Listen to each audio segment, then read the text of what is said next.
কারিতাসের একটি প্রকল্প দামোদর উপজেলার কার্পাসডাঙ্গা ইউনিয়নে বাস্তবায়ন করে প্রবীণ প্রতিবন্ধী এবং মাদকাসক্ত ব্যক্তিদের তারই ধারাবাহিকতায় আজকের এই দিনে প্রবীণ দিবস পালন করা হবে এবং এটা হচ্ছে 34তম আন্তর্জাতিক।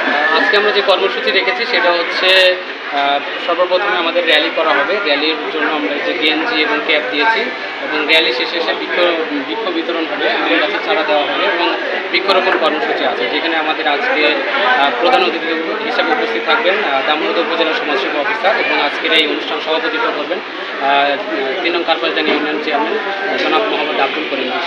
আজকে আমাদের হচ্ছে 34তম প্রবীণ দিবস। প্রতি বছরে আমরা একটা কারিতাসের মাধ্যমে প্রোগ্রামটা সফল করে থাকি এবং আমাদের মূলত কার্যক্রম হচ্ছে প্রবীণদের নিয়ে অবহেলিত যারা মানে সমাজে নিগৃহীত ছিল, আমরা তাদেরকে নিয়ে এই প্রোগ্রামটা করি। তাদের এই শুভকামনায় আমি বিশ্বব্যাপী প্রবীণ পরিচর্যা ও সহায়তা ব্যবস্থা শক্তিশালীকরণ। আমরা কারিতাসের মাধ্যমে এই প্রবীণ প্রতিবন্ধী এবং মাদকাসক্ত ব্যক্তিদের যে কাজ করছি, আমাদের দামোদর উপজেলার কার্পাসডাঙ্গা ইউনিয়নে এই প্রকল্পটি বাস্তবায়িত হচ্ছে। সারা বাংলাদেশের 24টা ইউনিয়নে কার্যক্রম হচ্ছে, তার মধ্যে কার্পাসডাঙ্গা ইউনিয়ন একটা। এই ইউনিয়নে আমরা প্রত্যেক বছর, অন্তত এই প্রকল্প শুরু হওয়ার পর থেকে প্রত্যেক বছর আমরা এই দিবসটি পালন করে আসছি যথাযোগ্য মর্যাদা সহকারে। আর এই দিবসটি জাতিসংঘ কর্তৃক ঘোষিত একটি দিবস। এই দিবসটি 1991 সাল থেকে পালিত হয়ে আসছে যথাযোগ্য মর্যাদা সহকারে সারা বিশ্ব।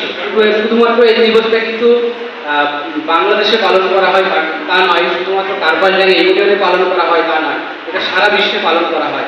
এবং এই দিবসের পালন করার উদ্দেশ্য হচ্ছে প্রবীণ ব্যক্তিদেরকে মর্যাদা প্রদান করা, তাদেরকে শ্রদ্ধা ভক্তি ভালোবাসা করা। এই প্রবীণ ব্যক্তিরা আসলে হয়তো অনেক সময় দেখা যায় শেষ বয়সে এসে অবহেলার শিকার হয়, তাদের কথা কেউ ভাবে না বা চিন্তা করে না। এই ব্যক্তিরা যেন ভাবতে পারে বা জানতে পারে তাদের জন্য একটা সুন্দর দিবস আছে এবং এই দিবসের মাধ্যমে তারা নিজেরা উপলব্ধি করতে পারে আমাদের জন্য একটা সরকার বা জাতিসংঘ ঘোষিত একটা দিবস আছে এবং এই দিবসটা তারা যেন আনন্দের সাথে গ্রহণ করতে পারে। সেই জন্য আমরা অনেক কর্মসূচি রেখেছি।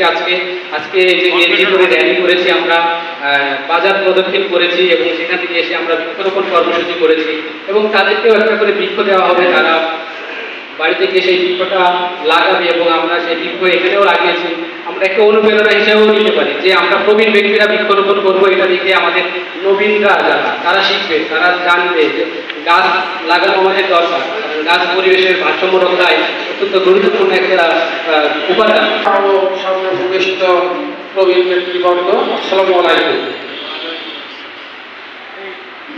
ছোট থেকে তো প্রবীণ হয়, প্রবীণদের তো খুব কষ্ট হয়, সেগুলাও কেউ তাকায় না, তখন প্রবীণদের খুব কষ্ট হয়। প্রবীণ শপথই হইতে হবে।